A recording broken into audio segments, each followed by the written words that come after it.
So let's have a look at my bona fides here, my qualifications for being an airline pilot. First off, to be in command of a U.S. airliner, you have to have an FAA, Federal Aviation Agency, airline transport pilot license. And we see this license here on the wall. This represents the highest license you get. You start out as a student pilot and go up to various categories. Notice on this particular one, it says that the pilot listed above has qualified on a 707, a 720, a 747, a Lockheed Super Constellation 49er, and a Boeing 727. So that essentially summarizes my history of aviation. To fly as a pilot in command or as a co-pilot, you have to be in good health. So you have to pass a FAA medical certificate exam every year if you're a co-pilot, or every 6 months if you're a captain. And we see one here for Tom Wallace. Now, in my educational process to move up to the left seat, as the pilots call it, I started out as a flight engineer. And so here's a shot of a FAA flight engineer license.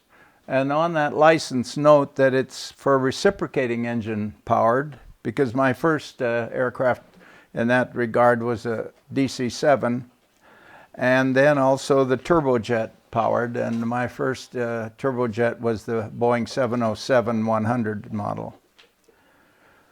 To act as a pilot and speak on aviation radios, you must be in possession of a restricted radio telephone operator's permit. And here's a nice shot of the one I had. Now, in the Navy and Marine Corps, besides the normal license that you might get if you became involved in civil aviation with FAA, in the Navy and the Marine Corps, you have to have a standard instrument clearance rating. And this shows you that you have an ability to fly in weather conditions. For example, if you should get heavy fog at the airport when you're about to return, you would be able to navigate that airplane through the heavy fog and onto the runway in a safe manner. Note also that I have a United States Navy carrier qualified license. I qualified on the T-28, which is a reciprocating single engine training plane. And then I qualified on the Grumman S-2F. The pilots call this the Stoof, to get my Navy care quals, as they call them. When I was assigned to the transport squadron out in Moffett Field, California, the one that flew the Pacific primarily, we had to determine the navigation of the aircraft, and we didn't have all the fancy radios and the satellites and GPS and all that in those days. So we had to learn to navigate by the stars. So I received a U.S. Navy certified celestial navigator license. And I've just shown here a couple of shots, one of some of the main navigational stars.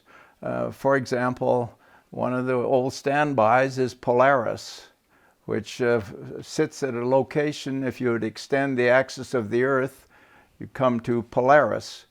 And because of the spherical geometry involved, the angle from the horizon up to Polaris is always equal to your latitude.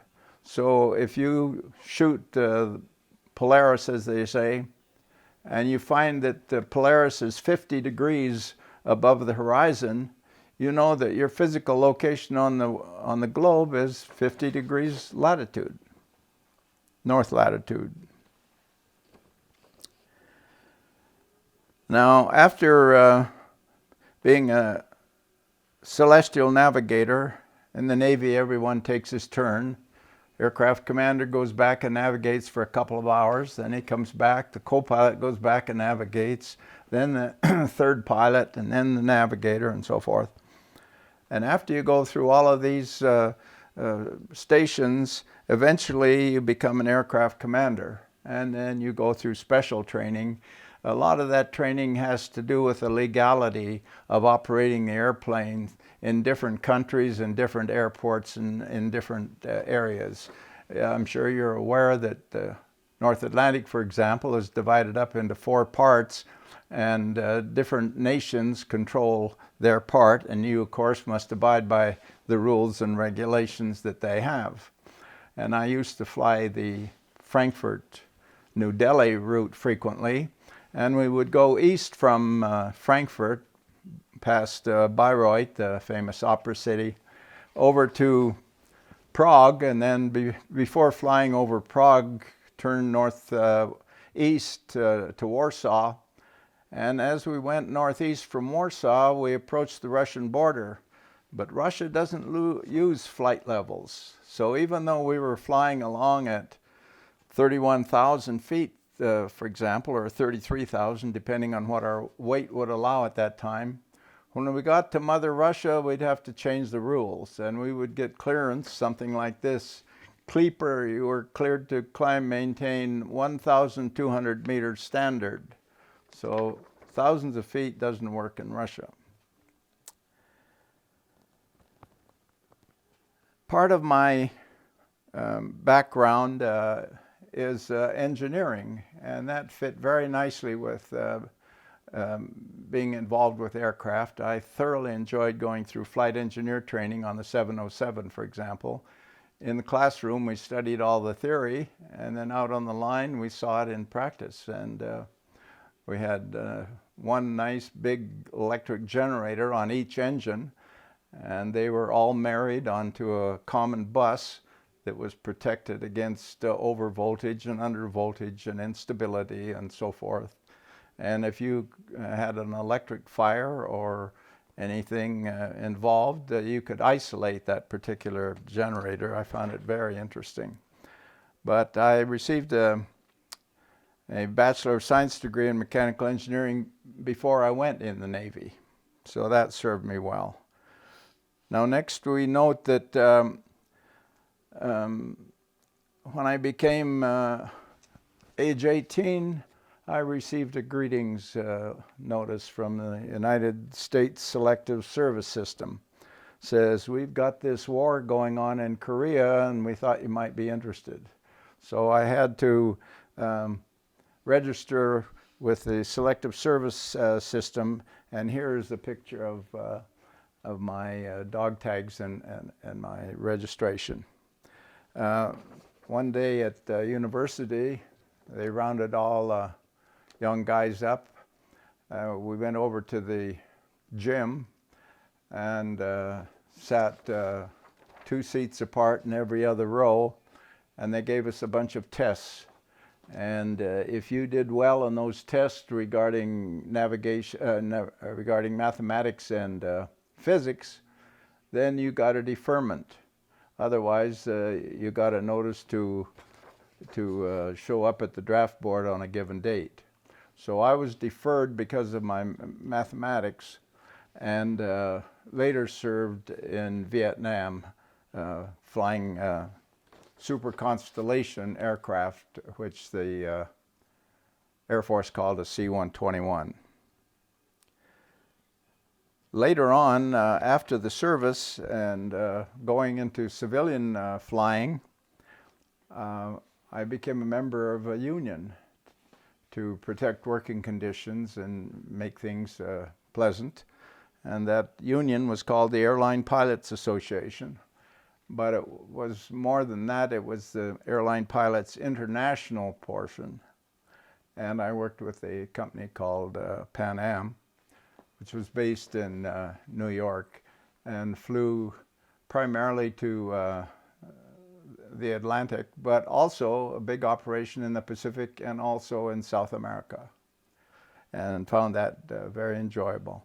So that about summarizes my bona fides regarding being a pilot and involved in the industry. Greetings, everyone. This is my second presentation on the aircraft in my life. And after the first one, which was given in June of 2006, 3 different people came to me and said, I certainly enjoyed your lecture, but I wish you would have included more specifics and got into things a little bit. So this time I've added a little detail, and I hope it's not too much. If you find it not particularly interested in it, just yawn and we'll be on to the next subject. So, aircraft in my life, starting from when I was a young boy. And here I am, wishing I could fly. And I looked up at the clouds daily and wondered how it would be to fly. And I made attachments to my arms and climbed up on the gate in the yard and jumped off of the gate to glide down into the yard, but of course I didn't glide very much. That led to an interest in model airplanes. So here is my table, and you'll notice the dihedral, the curvature of the airfoil, and this allows the airplane to essentially fly in a channel, and it gives it stability. Here's the little plane. This one does not have that 3-stage dihedral, just 2-stage. The idea being you put 1.5 minutes of gasoline in the tank. The rudder is set at an angle, so with the blast of the propeller on the rudder, it makes very tight turns when you launch it. And so it spirals up into the sky, then it runs out of fuel, and then it glides down, but since there isn't the blast on the tail, it makes big lazy circles on the way down, and hopefully doesn't land in a tree or on the power line or somebody else's roof. Another model type that we tried was the speed model. Build a little plane that would go as fast as you can imagine.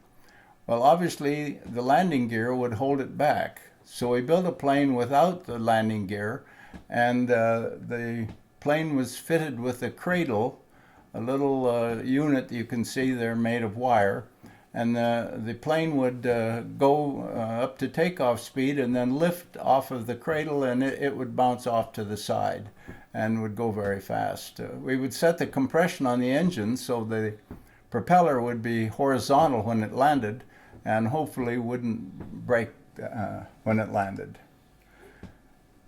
My father had purchased a motel, a little town 20 miles south of San Jose, Morgan Hill. And so we had ready access to all the different model meets around, and we used to, here's a shot of San Jose model meets, and this was the stunt portion, and we were all lined up, and you take your turn when you're called and show how capable you are. Now, as a young lad, at that time I was 18 years old, you didn't compete very well because there were a number of 35 and 40-year-old men that are also competing, and they were very professional. The different categories included scale models where the plane would resemble an actual airplane, and then the free flight, as we mentioned earlier, and the speed model.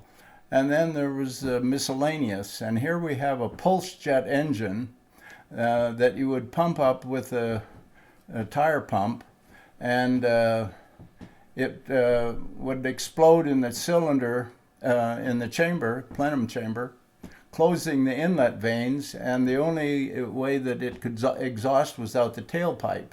And when it would, the momentum of the mass going out the tailpipe would leave a void in the chamber where it had just exploded. So the little vanes on the front would open, allowing more air in, and the sequence would be repeated at about 45 times a second. This caused an awful noise. We did this in the schoolyard, but remember, this was 1951, and all the rules and regulations of our life hadn't been imposed on us yet. So the police came around, and their comment was, "Pretty loud, isn't it?" And that's the extent of so we didn't fly this very much because it was just too loud. Now let's talk about oxygen. Oxygen is a very active agent, and wherever it has a chance, it unites with hydrogen to make water. It also unites with carbon when it's in the presence of an engine to make carbon dioxide or carbon monoxide. Now, carbon dioxide is very good as an exhaust agent because that's what plants need to grow. And so the plant takes in the carbon dioxide and through photosynthesis makes oxygen, which is good for human beings. Another agent that unites readily with oxygen is iron oxide. And FeO, if ground up into a fine powder and put onto a piece of cloth, say the size of a handkerchief, makes a very nice buffing agent for that family silver set that you have in the closet. Another iron product is ferrous oxide, and this is what we generally call rust, and it hits the fenders of your car when you leave it out in the dampness. The third one, ferric oxide, Fe3O4, is found in little pieces on the beak of a homing pigeon or a mallard duck or a goose, and with that they sense the magnetic flux field around the Earth and are able to navigate better. Let's assume that we're down in Long Beach, California, and our backyard is at sea level. So we built a platform of concrete, say a foot by a foot, and ensure that it's exactly at sea level. And at that level we build in a scale, and we measure the weight of what's on that scale. And we start out by putting a cube of air on that scale, 1 inch by 1 inch by 1 inch. Then we set another cube on that one and another one on that one, up as far as air goes. That scale would read 14.7 psi. Now I've taken some liberties here because the air around the Earth doesn't go to the same height at all places on the Earth. The Earth is spinning, so the air is thrown out to the extreme at the equator, and the air reaches 56,000 feet at the equator. But with the less and the minimal centrifugal force at the polar regions, the air is down around, only goes up to 28 to 30,000 feet. So depending on your location on the Earth determines the height of the air. When you breathe, you move a major muscle in your abdomen down. This creates a void, and the pressure of 14.7 pounds that's surrounding you rushes into your nose, into your trachea, into your bronchial tubes, then into your lungs, into the alveoli, and comes right up to a very thin membrane with air on this side and blood on this side. Now remember, air is 78% nitrogen, and so it's only every fifth molecule is oxygen, but that oxygen has a real propensity to line up with iron. We found that earlier in the rust and so forth. So have a look here at the constitution of hemoglobin, which is in the blood, and notice the iron at the end, and that's where the oxygen goes. Now imagine that, let me utilize your imagination. Say that this hemoglobin is a band that has an old Volkswagen bus, and it goes around to its various gigs in this bus. And it has the name of the unit of their band on the side of the bus, and the name of their unit is hemoglobin.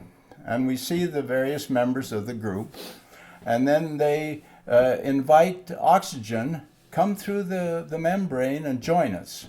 So oxygen slips through the membrane into the blood and joins the hemoglobin group.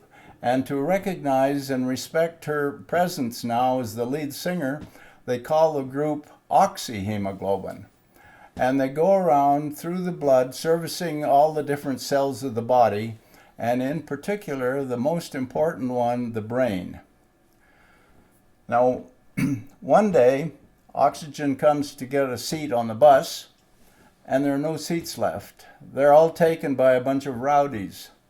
And these rowdies are called alcohol. And they cause a lot of problems when they go throughout the bloodstream. But when they get to the brain doesn't seem to be particularly concerned. In fact, rather welcomes them.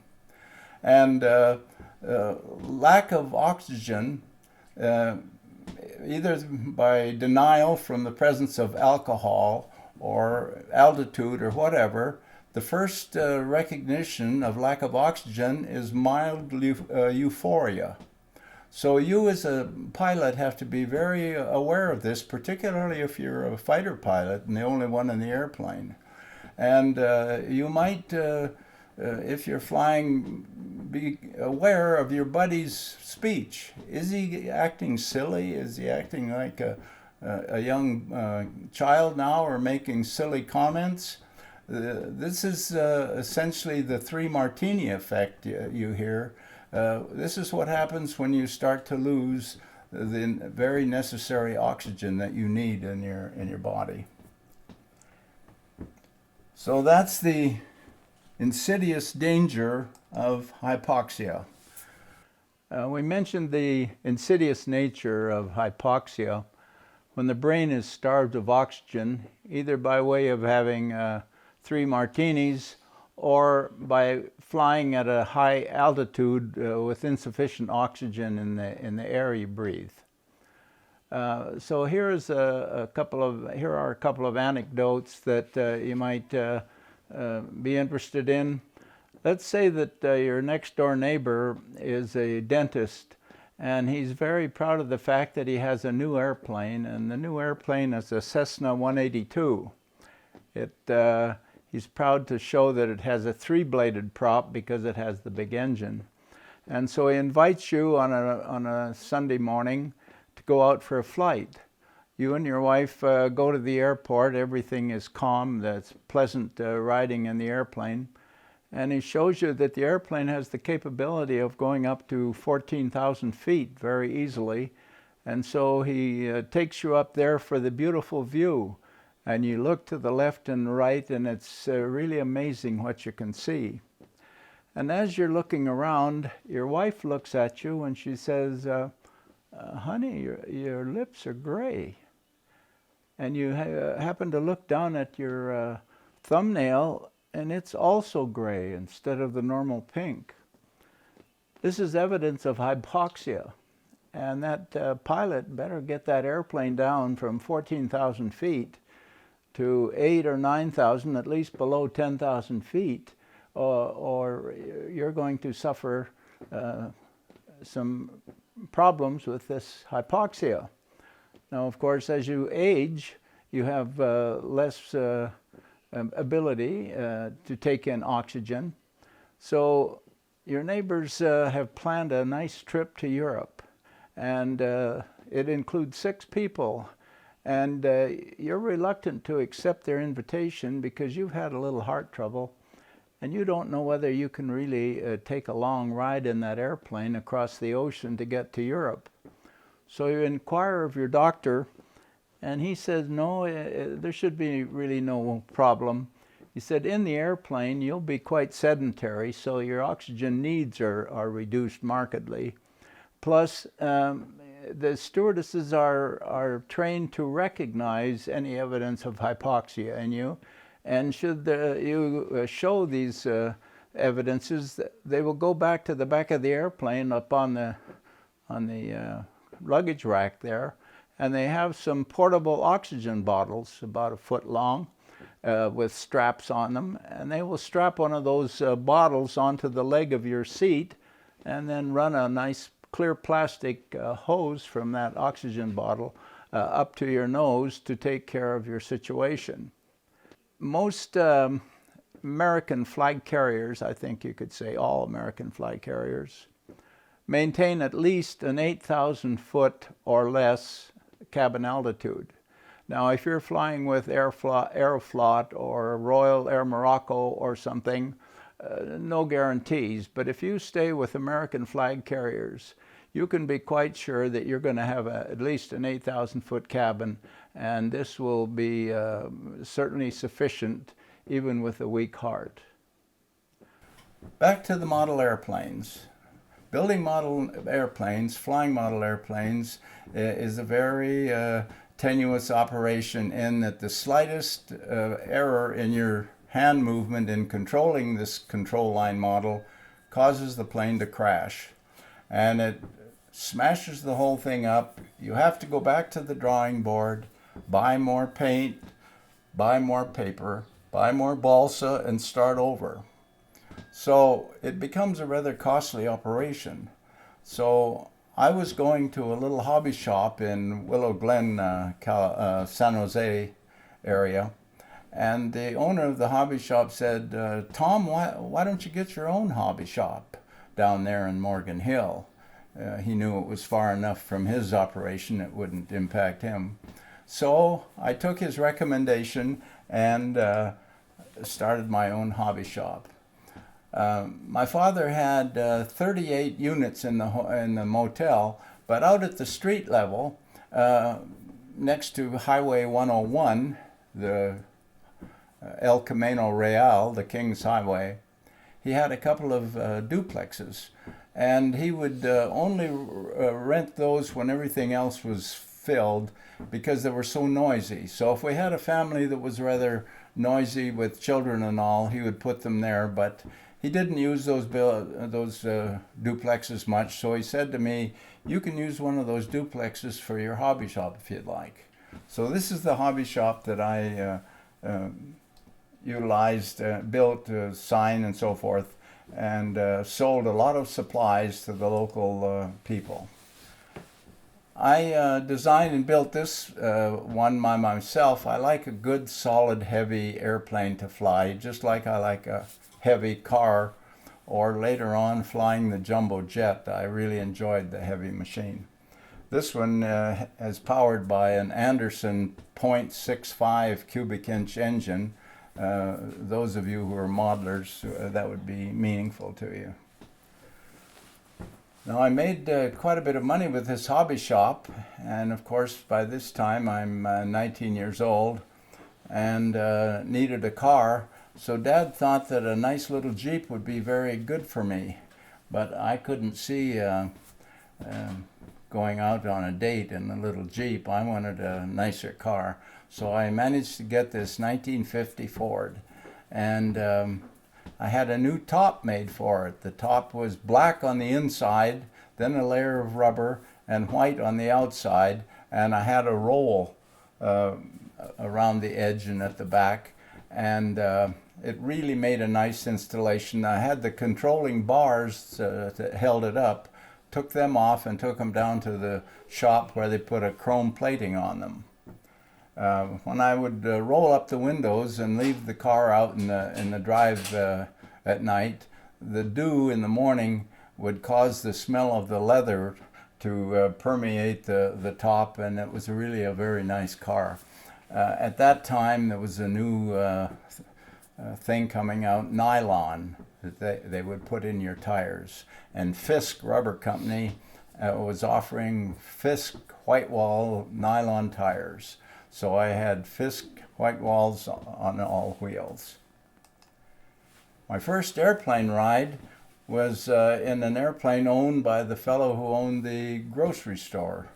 And he had this little tail dragger, as pilots call it.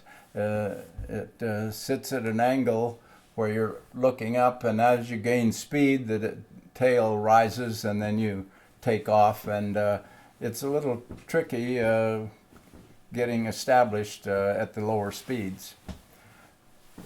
Seeing how the world appeared from this view from the Cessna 120 really was exciting. We looked down on the orchards, looked out on the Highway 101, and you know, at that time San Jose was populated with very many Italians. Italians owned the orchards, they owned the service station, they owned the dry cleaners, and John Baccardo had the law offices, and the people in the Bank of America. Incidentally, the Bank of America was started to help the poor farmers get loans, because many of these Italian farmers were poor. So a fellow named A.P. Giannini started a bank which we call the Bank of America. And I had my first account for this hobby shop in the main Bank of America installation at South 1st Street in San Jose. And I still have that account today. Now, in the summer, we were encouraged, in the summer from college, we were encouraged to get a job in engineering. Don't just go out and get any job, try to get one in engineering. Well, that wasn't really workable, because you didn't have enough engineering to really do anything with. So we were frustrated. So the first year away from college, the first summer, I got a job in the Felice and Pirelli, there you're Italians again, Felice and Pirelli fruit cannery. And it was a very interesting job, hard work. I started in peaches, then progressed through tomatoes and figs, and finally ended the season with fruit cocktail. And the job paid well, and it was a very interesting job. I saw an ad in the local paper that NACA, the federal government, National Advisory Committee for Aeronautics, which we now call NASA, had openings for summer employment. And this was obviously an effort to get college guys interested in coming to NACA after they graduated. And the reason they had to advertise was because the government didn't pay quite as well as industry did in those years. And so they were very ready to help you. So I applied to NACA, and they said, son, we sure welcome you, and we'd like to have you here, but you really don't have enough education yet.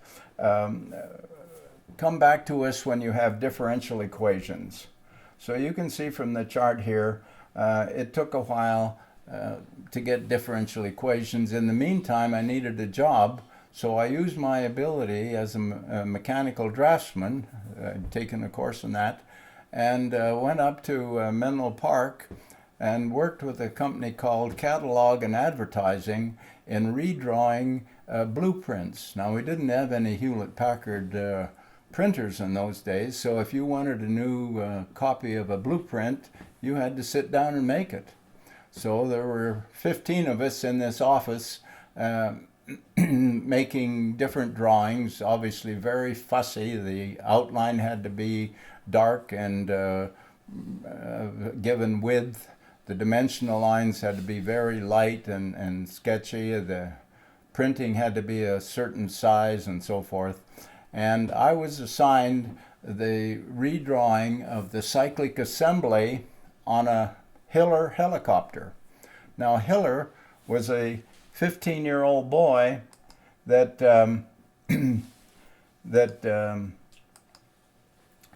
designed a helicopter, and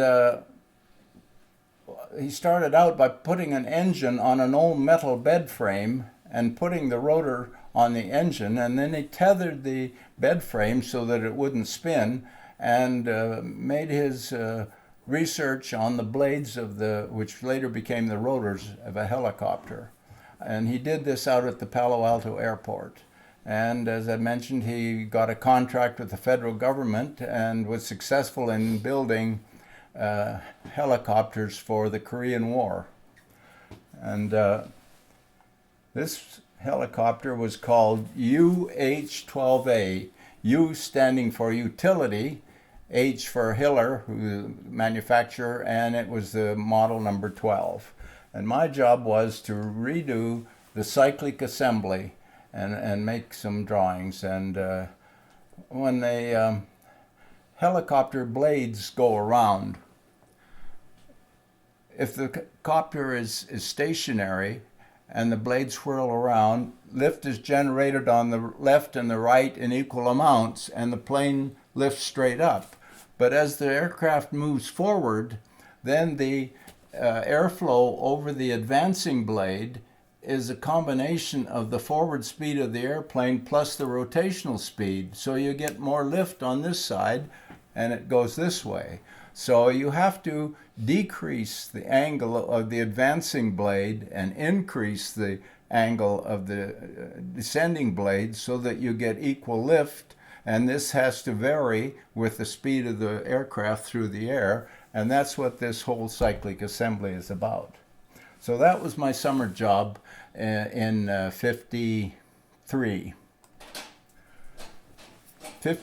1954, I went back to NACA, and they said, yes, we have a job for you, show up here. And I was assigned to the 6x6 supersonic tunnel, and they had a contract to do studies on the Bomarc missile. Bomarc means Boeing, B-O. MARC is the Michigan University Research Group. And this was all very quiet stuff. The Russians had been stealing our secrets right and left, and it was getting to be a very serious problem. So they were very rough with anybody who didn't follow the rules. They didn't tell us anything we didn't need to know. So we would probably learn more about what we were working on from a newspaper article than anything we saw at work. They only told us what we needed to know. So I collected data from this wind tunnel and plotted it on X, Y graph, and that was my job there. I worked as an 18-year, let's see, I was 21 by then. I worked among a bunch of journeymen. They didn't like to be called engineers, they wanted to be called scientists. And I think it was appropriate because this was a pretty smart bunch of guys. And in those years, smoking was still widespread, but you didn't smoke cigarettes because that was rather mundane. You smoked a pipe, and you smoked a pipe and used Prince Albert smoking tobacco, and Prince Albert had a very nice aroma to it. So I used to sit in the office there in the mornings,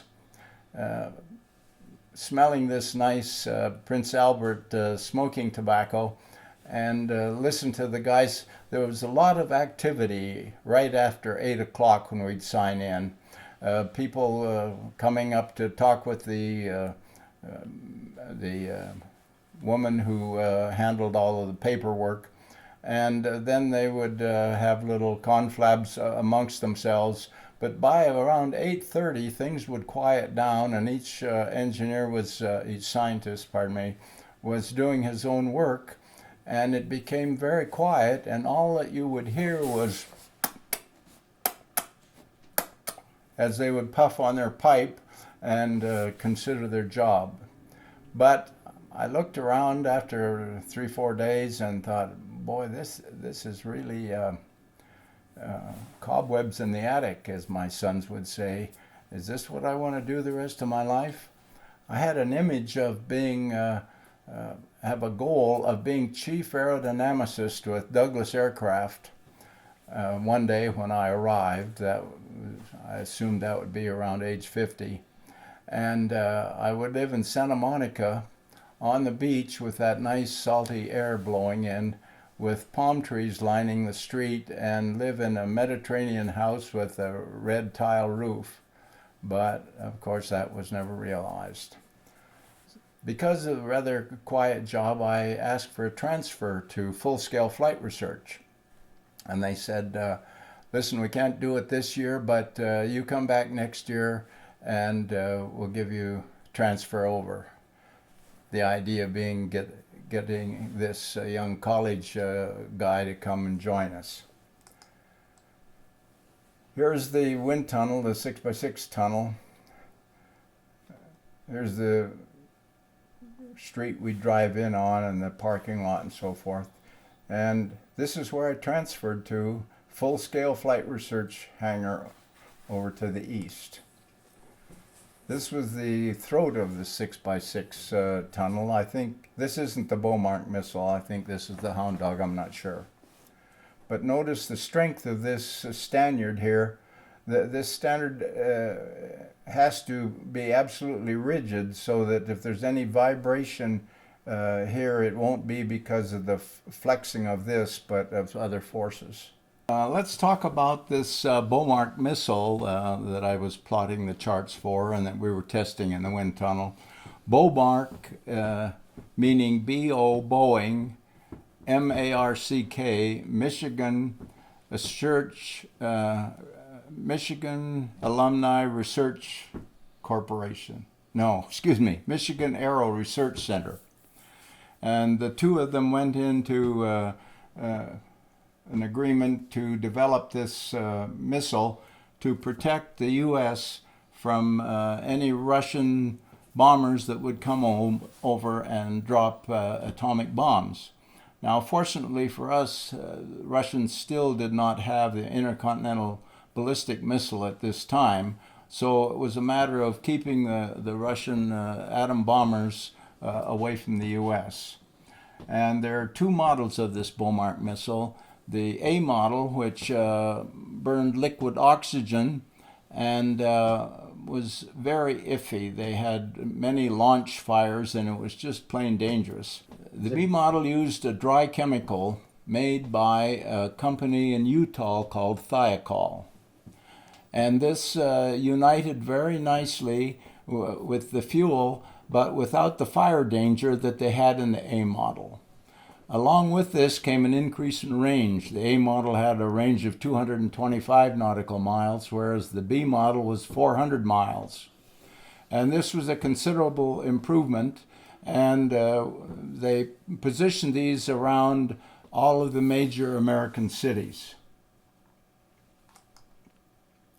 Here we have a bank of these missiles set up and ready to go in the event we sensed any Russian bombers in on our horizon. The Russians had old bombers driven by diesel engines, and they burned so much fuel that the bomber couldn't carry a very big bomb load. And they were not very successful. So the Ruskies went to the drawing board and came up with a real nice machine called the Bear. It had contra-rotating props, and you can imagine the gearbox to satisfy that. And so they had lubrication problems with the gearbox. The propellers would freeze up and stall, and what you had essentially was the equivalent of a great big piece of steel, the radius of the propeller, which would have so much drag that it would pull the plane down and crash. So they went back to the drawing board and actually fixed the problem and came up with a very potent machine which they still fly to this day. It was called the Bear. We have in the U.S. Air Force Air Defense Command, Military Air Transport Service, and so forth. Well, the Air Defense Command had three different levels of resistance, and one was called the DEW line. And they would sense with our over-the-horizon radar approaching Russian bombers, and the idea was to take the bombers out before they got deep into our territory. If that were not successful, then we had a second resistance in mid-Canada, and if that wasn't effective, then we had Pine Tree, which was the ultimate to keep them out of the U.S. The idea being to prevent any kind of radioactive activity over the U.S.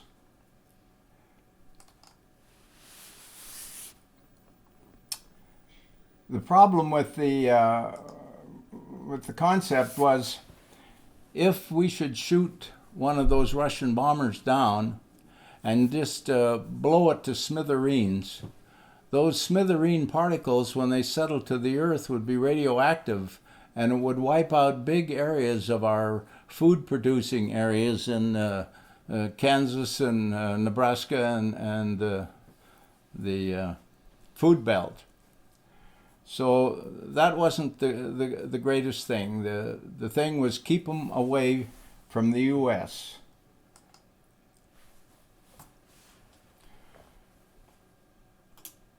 As I mentioned, I wanted to transfer over to full-scale flight research, and they said that if I would return in 1955, they would put me into full-scale flight research. So in 55, I went back to NACA, and I was assigned to full-scale flight research, and one of my first projects was plotting data for some experiments they were doing on an F-86 Alpha airplane. And this was boundary layer control. Imagine now an airfoil. The air comes up to the wing, and say that you were walking down the sidewalk with three of your friends, and there was a light pole in the middle of the sidewalk.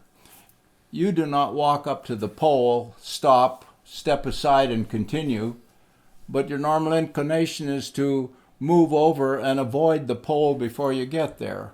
Well, that's what the air molecules do as they approach the leading edge of the wing. So if the air molecules are moving away from the leading edge of the wing, then we can conclude that there are fewer air molecules right in front of the wing. And another way of expressing that is lower pressure, lower air pressure. And crude sidewalk way of expressing that is suction. Everybody knows what suction is, so they called it leading edge suction. The air would come up, go around the airfoil, and then go straight back. We would like it to follow the airfoil down and make the airfoil more effective. Now, how do you do that? Well, there were two possibilities, blowing and sucking. You could take and make little nozzles that would blow that air down and make sure that it traveled close to the airfoil. And they tried that, and it didn't work. So then they tried the suction, and it worked rather well, so they continued experimentation on it, and they had little places to suck the air down, and air has viscosity. And another word for viscosity is stickiness. It sticks to itself, cohesion. It sticks to other things, adhesion. So the idea was suck that air down, make the airfoil very efficient. And this is the project here with test pilots George Cooper and Bob Innes, excuse me. This was finally completed in 1956 after I left, but it was very interesting work.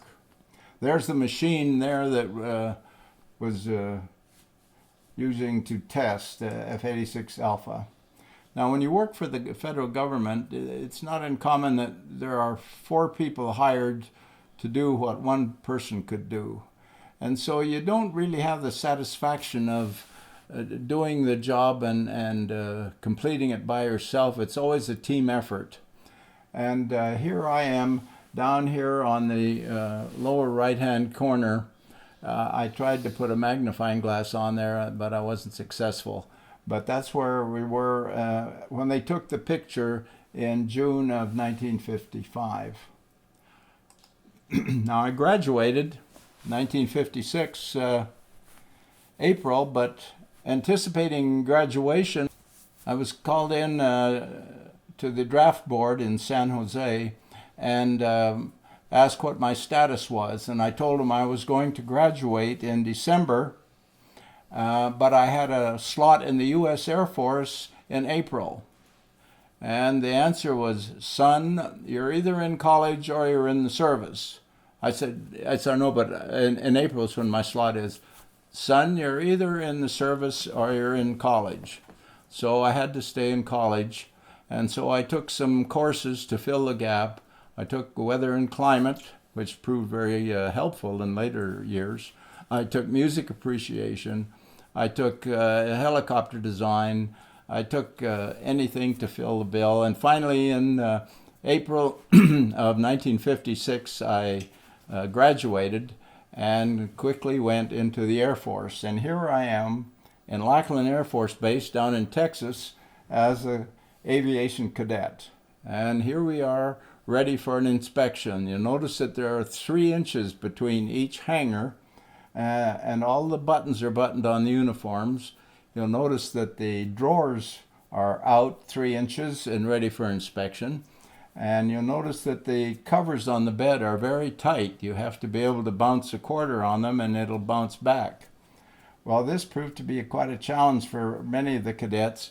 But remember, my father had a motel. I've made so many beds that making a bed was a piece of cake for me. They put us in the squadron by size so that when you marched, everything would be compatible. And so if you were 6 feet or over, they put you in Alpha Squadron. And we used to sing when we would march. And it would go something like this. Lift your head and hold it high, Alpha Squadron's passing by, E-I-E-I-E-O. And this added a cohesiveness to the unit, and it was really quite an interesting experience. Well, I eventually graduated from Lackland and was assigned over to Missouri, southeast Missouri, 60 miles northwest of Memphis, in Boot Heel, Missouri. It was a civilian contract school. Anderson Air Activities had the contract from the federal government. They hired a bunch of flight instructors who were all civilian, and they taught these young fledglings how to fly and brought them up to solo status so that they could fly an airplane by themselves before they were turned over to the military for further training. Here's the little airplane that they used, called a Beechcraft T-34 Alpha. Alpha meant that it had an engine of a given size and a 2-bladed prop. The Navy had Beechcraft 34 Bravo, which had a different engine and different prop, and was a little more powerful. The first day when you solo an airplane is very important to the pilot, and each pilot knows the day that he soloed by himself. I was out flying with my instructor one day, Mr. Kennebeck, and he said we were doing takeoffs and landings at an outlying field. It had no tower; it was just a strip of concrete. And as we're going around, he said, "Okay, Wallace, on the next pass, pull off to the side of the apron there, and park the airplane. I'm going to get out, and I want you to fly around and give me 3 takeoffs and landings, and then come back and pick me up, and we'll go back to the main base." So I pulled off. He got out, closed the canopy. I taxied out, and remember, I'd gone through this routine so many times of the procedures prior to takeoff that it was just sort of routine. And I applied the power and took off, and everything was very normal. I'd done this quite a while. I turned out to the right to make the pattern, and as I did, I looked over my shoulder, and there was no instructor there. obviously. I'd left him on the ground. But the realization that, hey, I'm in this machine all by myself now, and I don't know how, do I really know how to fly an airplane? And, you know, I've been trying to convince this instructor that I knew what I was doing, but do I really know what I do? I got to be careful. I'm going to rack this thing up. Anyway, it didn't happen, and I went around and very gingerly made my 3 takeoffs and landings, went back and picked up the instructor, and we went back to base. And of course, they had a procedure at the base. When we went in for the chow hall, we had these aluminum plates that were compartmentalized for your potatoes and your corn and your whatever and whatever. And then we had knives and forks that you would hold in the other hand as you went through the chow line. You get to the table and sat down. I had just put my tray on the table, taken a knife and fork and put them to the side, and all of a sudden the loudest noise, everybody took their knife and started hitting on their tray. And speech, speech, speech. So got up and admitted that today I was no longer a Tweety bird, but now I was a real pilot. And I didn't have to let the upper class precede me in the chow line. I could go in as one of the real pilots.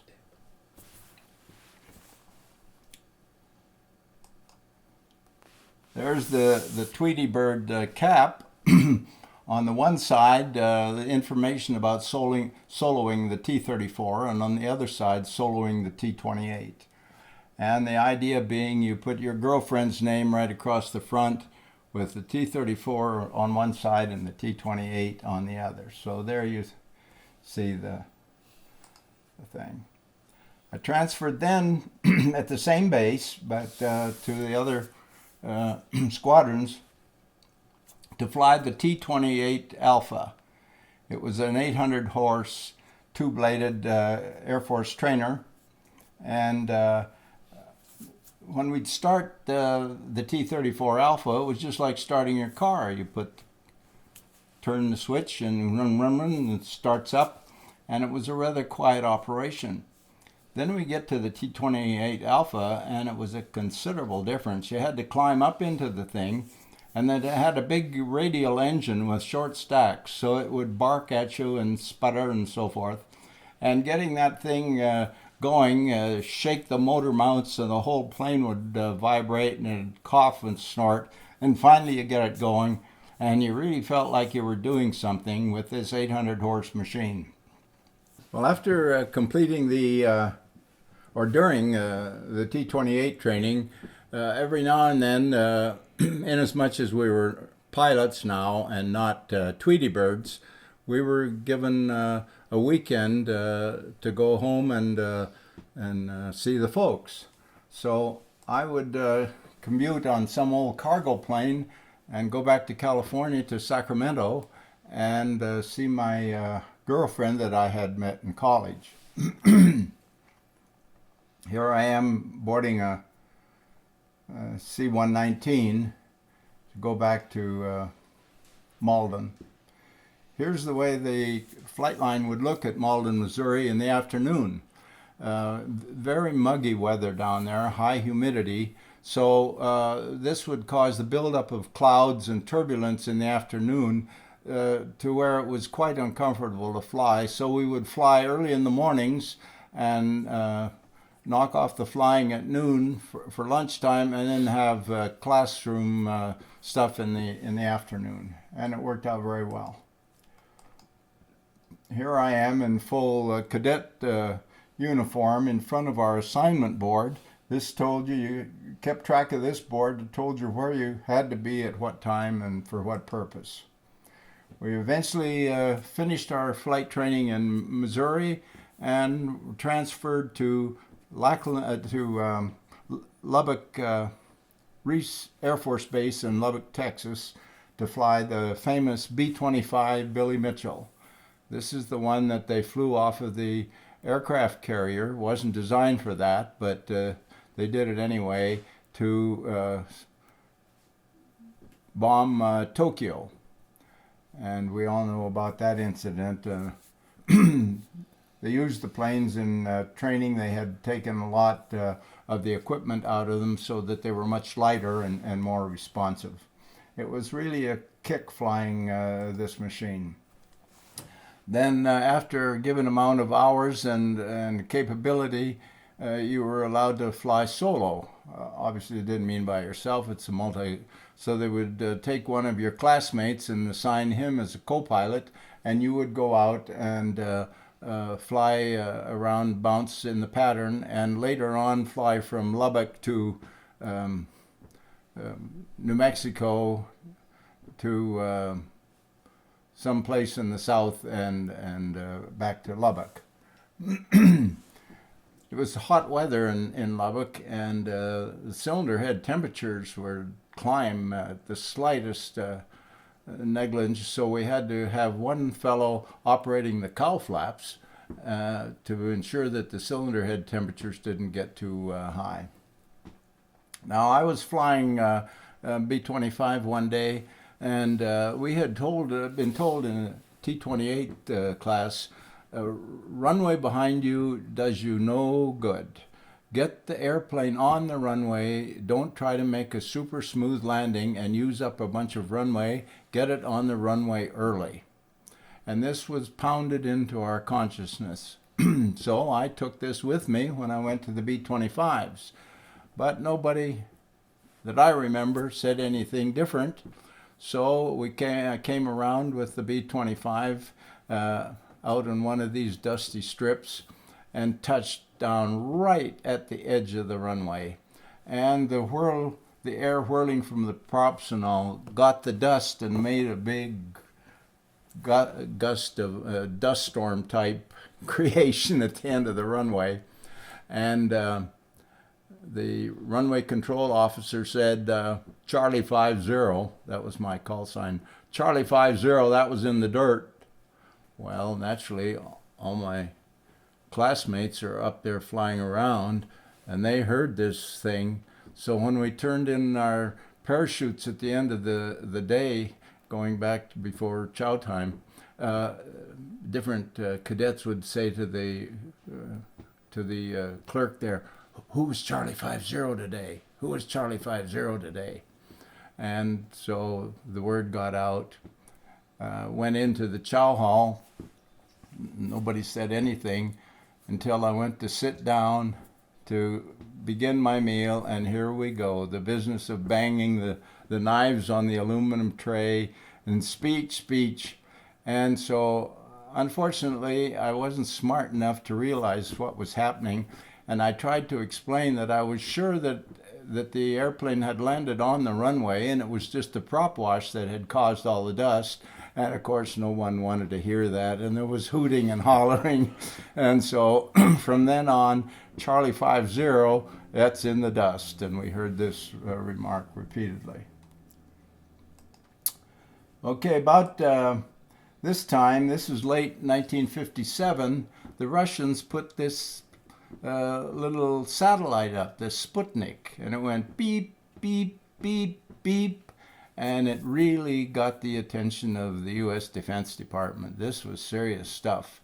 And they analyzed how could the Ruskies get ahead of us like this.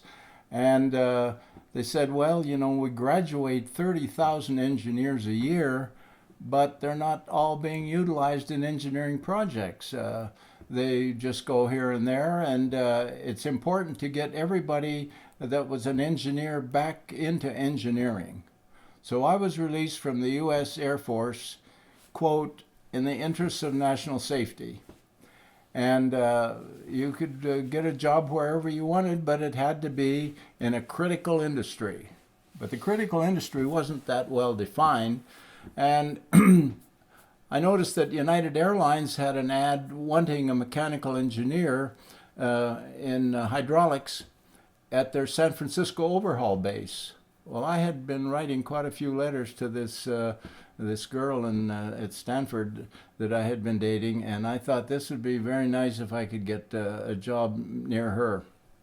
So I applied to United Airlines and got employment there first as a hydraulic engineer and then later in pressurization and air conditioning.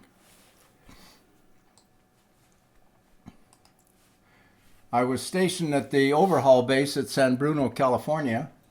My office was right up about where my left ear is on the picture, and I go to work. I was assigned to a project to determine what would be a good purchase for a high pressure hydraulic hose from the engine pump to the firewall. And here I am, and you can see the hoses laying on my desk. It was acres and acres of engineers. You know, you've seen the pictures of how they have. I was in Equipments and Systems Division as a hydraulic engineer, and about noontime, salesmen would come and they'd say, "Hey, where are you going to eat today, Tom?" They knew full well that 90% of the engineers took a brown paper bag to eat from. And why don't you come on out and buy a lunch? So we'd go out to eat, and we only had an hour, and it's unusual to get back in an hour, but the boss knew what was going on, and he just looked the other way. And so I would have my lunch purchased for me, and the whole time this salesman is telling me what a great hose they have. You know, this hose has 200,000 cycles, and it's solid as a rock. And the serviceability, this steel shield around the Teflon hose is just superior. We can't see why anyone would consider any other hose than the Resistoflex. And so I'd go back, and 2 or 3 days later it would be Aeroquip has got the best hose in the industry. And so finally, after testing all these hoses, we came up with an answer, but that wasn't necessarily the hose that would be purchased. That came up through a different department, depending on how much this hose was going to cost and the delivery times and so forth. So that was my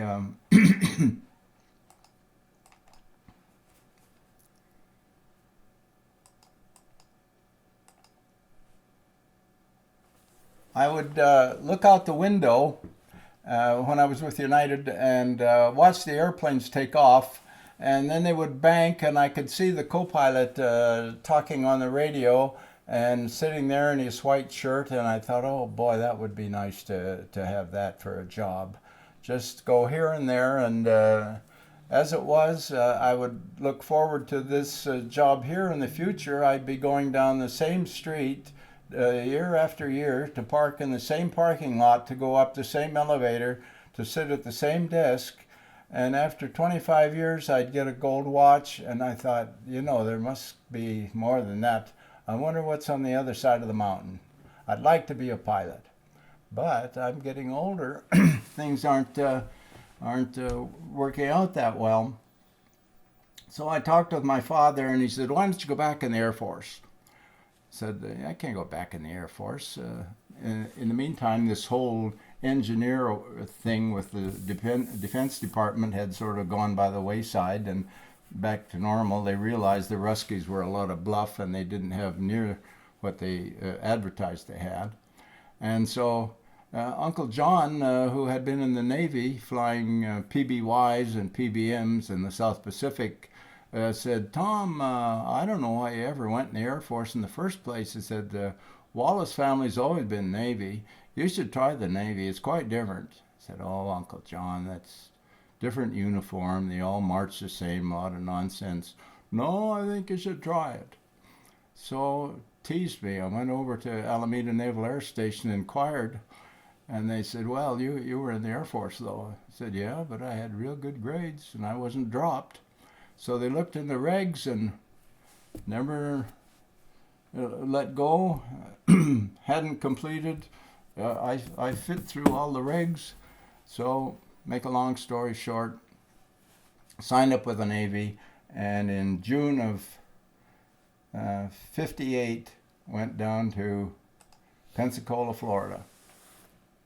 While I was an engineer, a friend that I had been in the Air Force with was flying out of Travis Air Force Base nearby, and he was flying very high number of hours, and he had an airplane, and he said, Tom, I don't want to fly that airplane on the weekend. He said, I've got enough flying. You're welcome to take the airplane and fly it. Just make sure it's properly maintained and taken care of. So I did, and here's a picture of the little thing. It was a single-seater, and it had a retractable gear, and I would fly up to Sacramento, Fair Oaks area, and see my girlfriend. Now, I came back to San Carlos Airport one day, and it had rained, and there were little puddles here and there. I taxied through a puddle, but the water was camouflaging a hole. And then dropped this little nose wheel into that hole, and the propeller hit the ground and broke. And so you got this one good blade and one broken blade, and the motor is running, and it's vibrating like mad. I quickly turned the engine off, thinking, oh boy, I've wrecked the crankshaft. This is going to be expensive. Well, one of the guys in the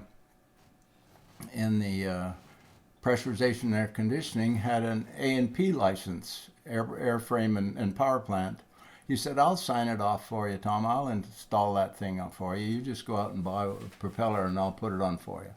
Great, Stan. Thank you very much. So I hunted around, found one in the Sacramento Sky Ranch. I rented a Piper Tri-Pacer, and here we are, my fiance and I in the Piper Tri-Pacer flying up to Sacramento to get this propeller for the little Mooney. Okay, let's talk about the names of parts of an airplane. The French were very dominant in the naming of this parts of the airplane. That's how instead of body for the airplane body, we call it a fuselage, the French name. And the whole assembly at the back, an empennage. And the engine isn't housed in an engine housing. It's housed in a nacelle, another French word. We control lateral roll with an aileron. We measure airspeed with a pitot tube. So the French really dominated when it came to naming the parts of an airplane. Keep this in mind. Qu'est-ce que nous avons ici? What is it that we have here? C'est un canard. It's a duck. So let's analyze the way the duck flies. The duck has very powerful muscles right where the wings meet the body, and he can take and move that wing so that a big chunk of air is projected downward and to the rear. Now, for every action there is a reaction, and therefore the duck's body is propelled up and forward. Now, the duck has very good control of the whole thing. These feathers on the wing are controllable by the duck. This has just been learned in the last few years in a great book called Feathers. If you have any interest in this, I'm sure you'll find interest in the book called Feathers. But the ducks fly in formation, and because of the presence of Fe3O4, ferric oxide, in the duck's bill, the duck is able to sense the magnetic force field around the Earth, and that's the way they navigate. And curiously, the ones that lead the squadron, so to speak, are females. The males tend to get lost, and as humorous as it sounds, females always lead. But one female, for example, would not fly from Canada and lead the whole formation down to Florida. They rotate, and about every 2 hours, the duck that's leading moves back. Doesn't go all the way to the end, just goes back about 5 numbers. Now this duck that throws this air down. The air doesn't stay down because there's a void right behind the duck, so the air rushes back up. But in the meantime, the duck has moved forward. So the other duck, sensing that this is going to happen, moves into the area where this duck was and takes advantage of this uplift in the air. So this second duck doesn't have to work as hard as the initial duck. And of course, a duck isn't a very big animal, so this is a very small area, and it takes very precise flying to fly right over that thing. And the way the duck does it is with his bill out front. He can control himself very precisely. Let's go to Korea now. We're in an F-86, and we have a MiG-15 ahead of us, and we're just about ready to line up our sights on the guy, and he recognizes that, so he suddenly pulls a tight turn to the right. Well, we don't know that he has pulled a tight turn until, in fact, it is reality and he's underway. So there's a very slight time lag there, and we essentially go around in a parallel formation trying to catch the guy. Now, if we could have our airplane have a greater rate of turn, we could get him in our sights. How do you do that? Well, just take that stick and pull it back in and force that plane around. Good theory doesn't work, because with that high angle of attack, in order to pull it around, your drag goes way up and you slow down and he's gone. So how can you do it? They figured out that they put little things like the duck's bill way out front, and we see on the front of the airplane these little fins, and that allows you to really pull that nose around and get the other airplane in your sights. And what do we call those little things? We call them canards. Once again, the French word.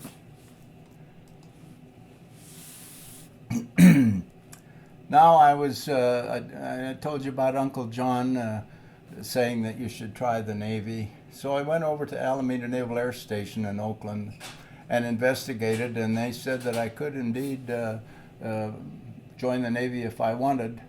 So talked it over with my fiance, and we decided that that would be a good bet. And on the 28th day of 1958, well, I got married to that girl on the 14th of June, and on the 28th we packed our bags and went to Pensacola, Florida, where I entered the Naval Cadet Program. It was called NAVCADS, and you were able to be married if you had a college degree.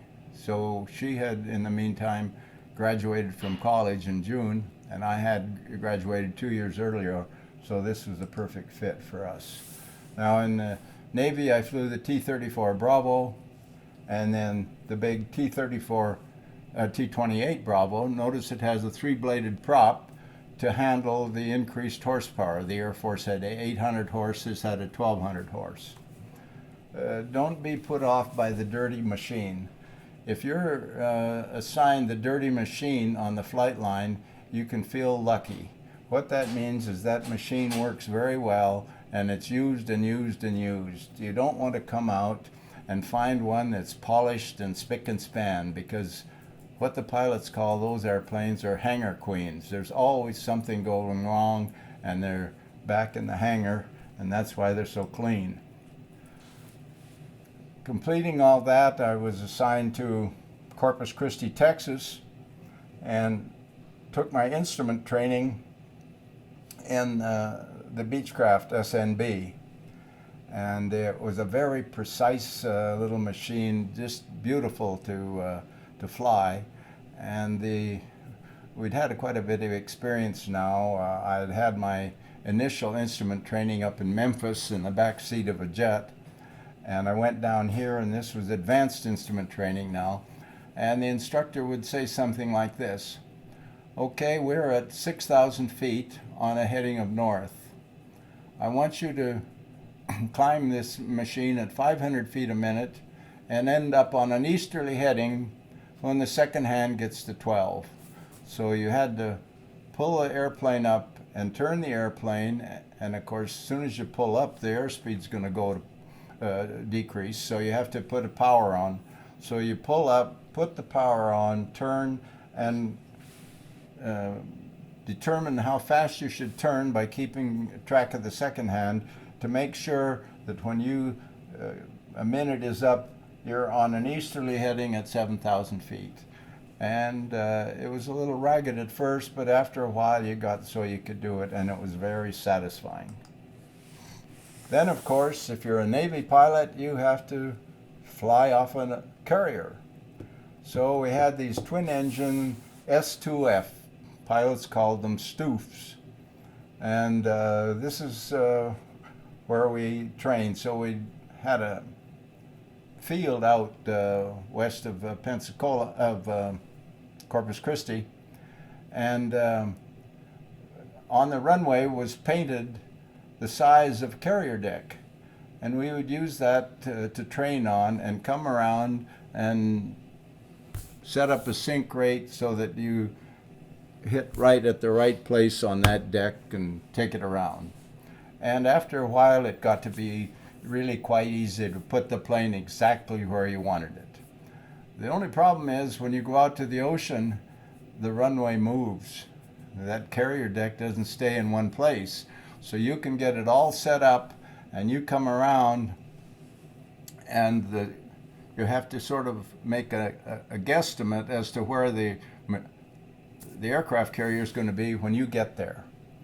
And that was, this whole thing was probably one of the biggest exciting experiences in my life.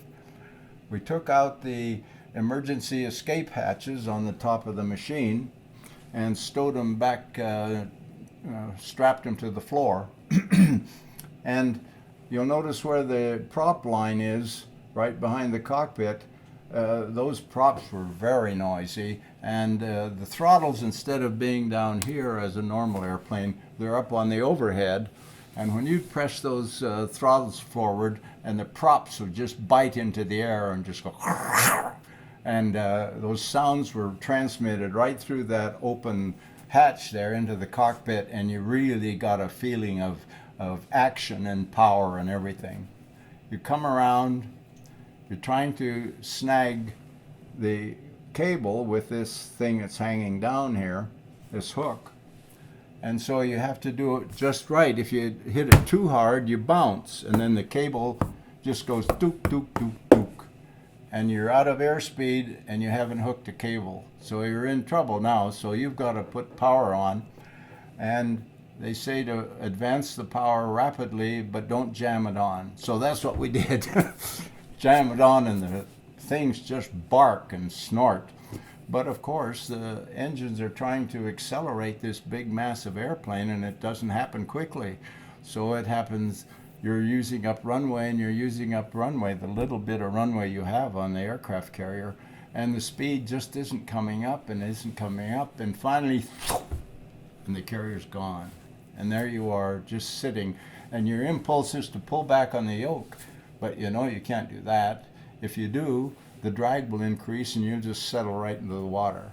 So you just have to use the discipline and fly a certain attitude and just hope it. And you're gradually accelerating. And you can see with your peripheral vision the deck of the aircraft carrier is going up and up and up. And you know it's 40 feet from the aircraft carrier to the water. And you try to judge where you are. And you come down, and just about the time you're sure you're going to hit the water, the plane starts to accelerate and you start to climb. And wow, it is an experience of a lifetime, let me tell you. So, time came for aircraft assignment in the fleet. Everybody wants single-seated fighter jets. And Uncle John said, you know, Tom, you might give this some consideration. If you go out and to a fighter jet squadron, he said, you're going to go out and bore holes in the sky, and you won't be able to land anywhere. You'll come back and land at the same place you took off from. And he said the whole time you're in this tight girdle. And he said you got the mask on your face, and it has to be pretty tight so you don't have any leakage. And he said, and then you perspire, and the perspiration runs down the edge of the mask. And he said pretty soon that gets red and irritated. And every time you're trying to take a breath, they said they got this mask on, and you got this tight G-girdle on your stomach, and it's rather uncomfortable. And he said if you have to pee, good luck with that. You got to wait till the flight's over. And he said, I think you should consider multi-engine. He said, like an amphibian. He says, very interesting duty. You'll probably be stationed in the South Pacific somewhere in a nice warm climate. And he said, when you go out flying, he said, you don't go out with this stuff. He said, you go out in a short sleeve shirt.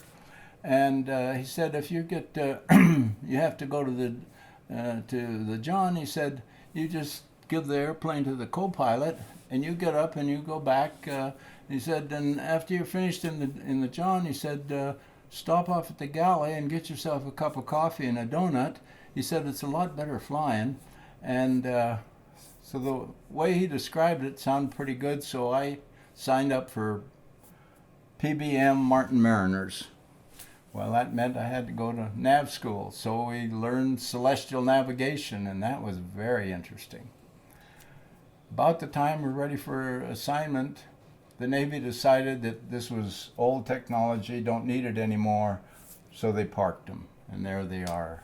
So now I'm high and dry. What am I going to get assigned? All the good spots have been taken. Here I'm left over. So it looked like the plane I would fly is this old thing. Unpressurized, sub-chaser. You go down and you fly 50, 100 feet off the water hour after hour. If you're flying that close to the water, boy, you got to have your attention on that everything. It really is tiring. And the cockpit is rather crude. You have to climb over the wing spar to get up to the cockpit. And it's just a real workhorse type endeavor. So I said to the student assignment officer, gee, isn't there anything else you've got? So with my PBM assignment nixed, where was I going? I went to the student assignment officer and said, don't you have anything other than the P2V? You must have something. And he said, well, out in Moffett Field, he said, we have an R7V1. And I said, what's an R7V1? He said, that's a Navy designation for the Super Constellation. And I said, you mean the kind that TWA flies? He said, yeah. He said, there's a couple squadrons out there. And there's an opening in the squadron? Yes. Sign me up. That sounds great. And Moffett Field? That's Moffett Field, California. Oh, yeah, my wife would love that. She's going to be happy to hear this. Oh, no, don't tell her. You know, in needs of the service, this could change at any time.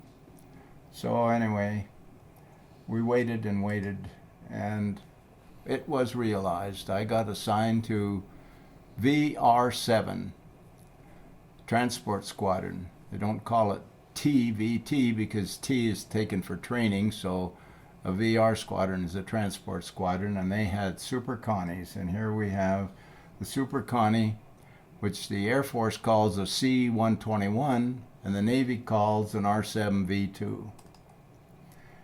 And I flew in that squadron all across the Pacific, mostly to Tokyo, but of course through Honolulu on every route, frequently through Guam, and stopping at Clark Air Force Base in the Philippines.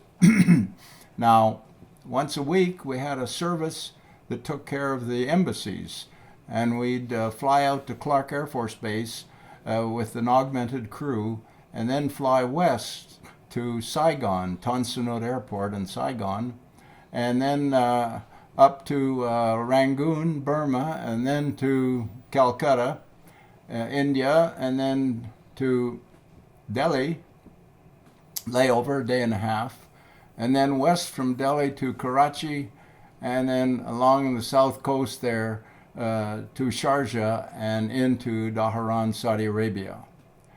Now, Saudi Arabia, very, very Muslim, so it was a very sober experience, and certainly no alcohol or anything like that, because Allah doesn't like that. But the official mail of one country, there's an agreement that another country will not monitor the mail of the other country. So we had a big pallet on the airplane that had giant canvas bags with a lock on them that comprised the mail of each embassy along our stop. And we would deliver that mail to the embassy. But when we got to Dhahran, the mail bags were very heavy. And when you'd move them, they would go clink, clink. And that clink, clink was Jack Daniels bumping into Johnny Walker. So the Americans on that Dhahran operation would get their occasional toddy through the mail.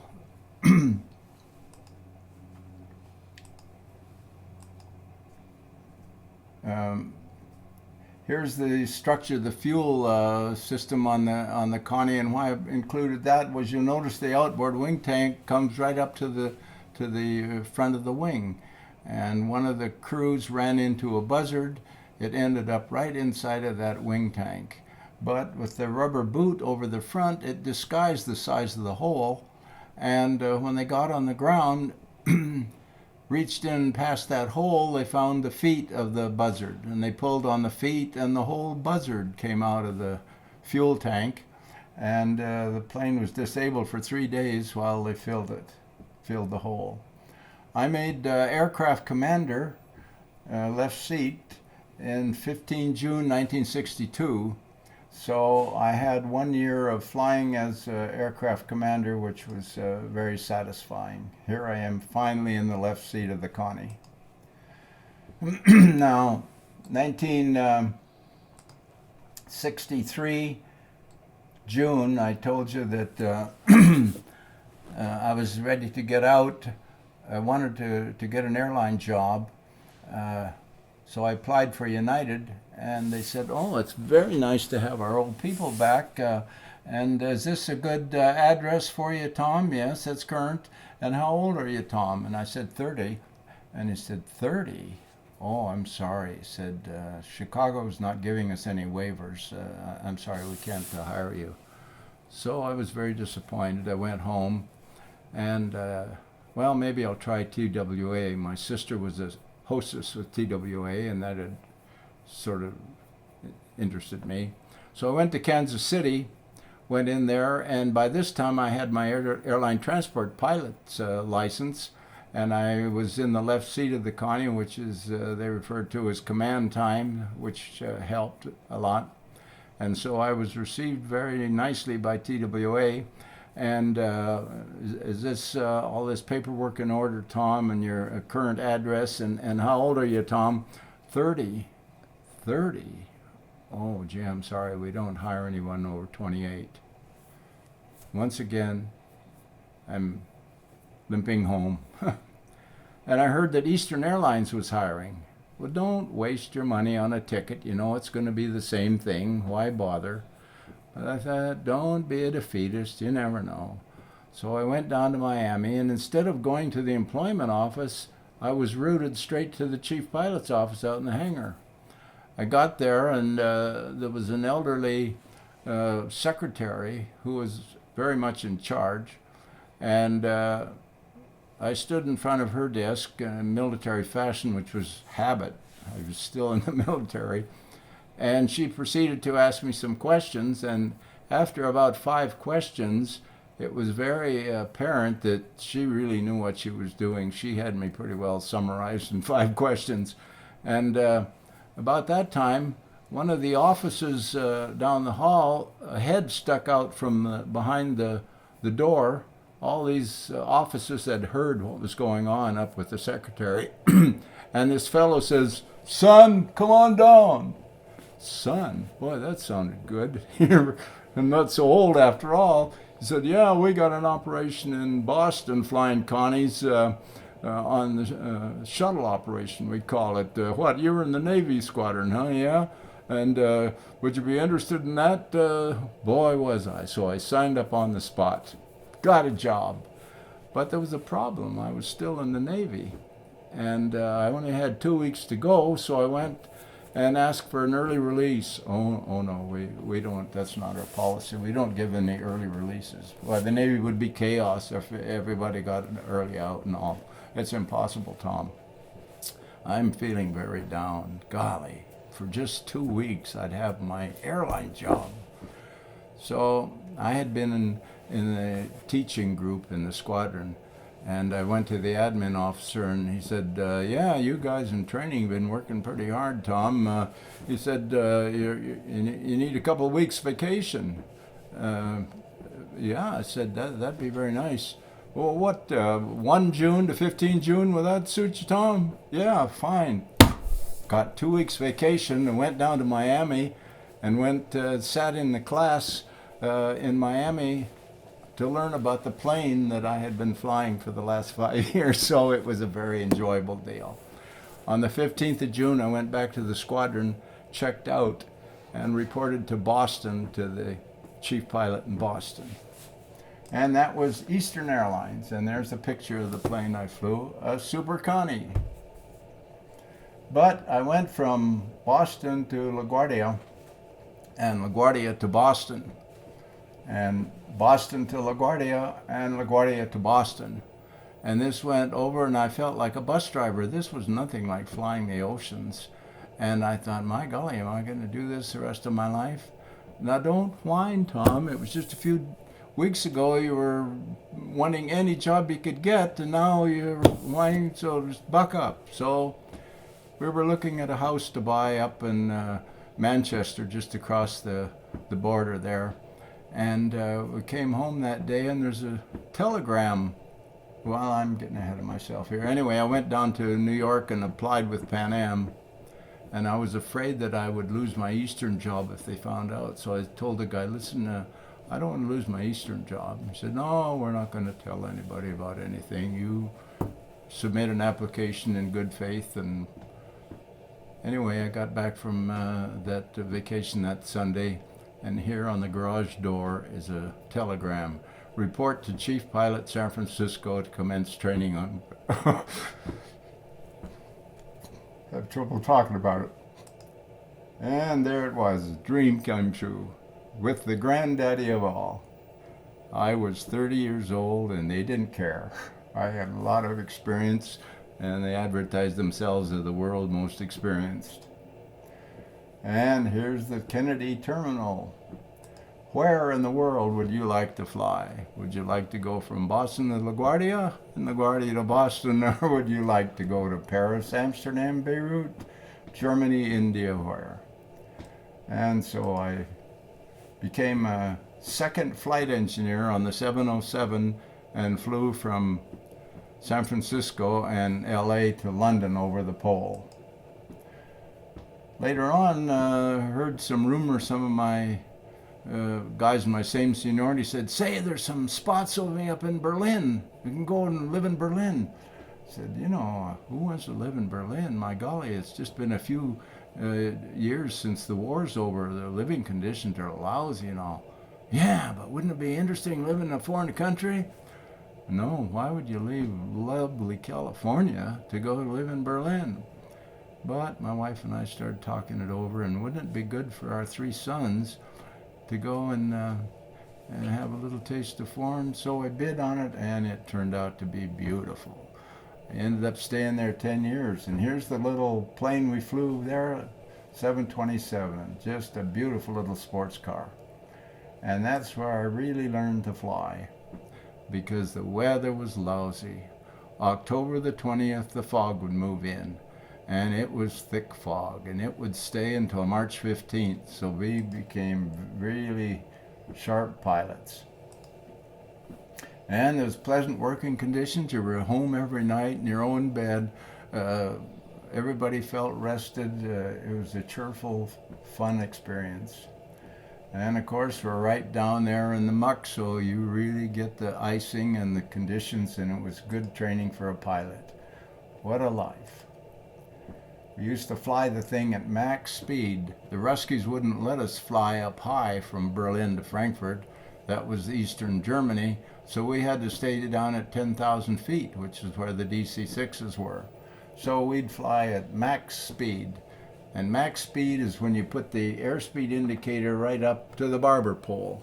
You go any faster and it goes click, click, click, click, click, click, click, click, click, which means you can exceed things and tear the tail off. So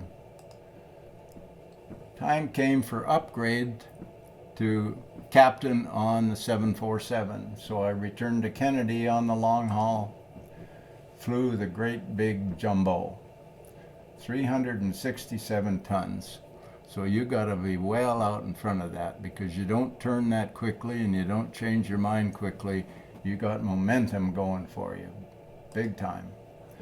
Here's the engine, the turbofan. It's essentially two engines, one papoosed on another one.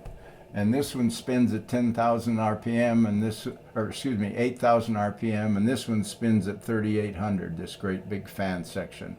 So you have this annulus of air jammed through, and then you have another high-speed jet of air. And because of those two, it isn't near as noisy as our old machines were. Here's a look at it. N2 spins very fast, N1 spins slowly.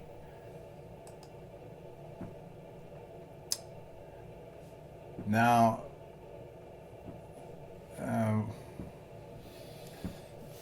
aviation gas is a gas called alkane. And the alkanes are divided into methane, ethane, propane, butane, all around the octane, which is 8 carbons. You get up to from 10 to 16 carbons. They call them the cetanes, and that's where the jet fuel is. Here's an explanation. I won't take time to go through it, but our society is really in love with the alkanes. And methane, that's our natural gas we burn in the heater in our garage to heat our water in the house. Propane is what we put in our little camp stove. Butane is what is in your Bic lighter and so forth. And we all know what octane is. That's what goes into our automobile. And once again, decane through 16 is the jet fuel. It's also diesel number 1 for the 18-wheelers on the highway. And diesel number 2 is C18. You get down to C25, that's paraffin wax. And that's what gets on your filters and clogs up your fuel supply if you get the fuel too cold. Now the fuel is A1, which freezes at 47 degrees Celsius. But your outside air temperature is anywhere from 54 to 74 degrees Celsius minus. And so it's just a matter of time. You can't stay up there too long or your fuel will freeze. You've got the fuel contained in a nice aluminum slab here with another aluminum slab with that cold air, and that coldness just seeps through, and pretty soon you've got little particles of fuel precipitating out and clogging the fuel filters, and the next thing you know, you instead of the of the engine, you hear and if that starts, you got trouble, because of course if one engine is being affected by that cold, 4 engines could well be. So you have to put the fuel heat on, and that's a very serious thing. Okay, enough said about that. I won't mention too much about gasoline octane ratings, a little off the subject.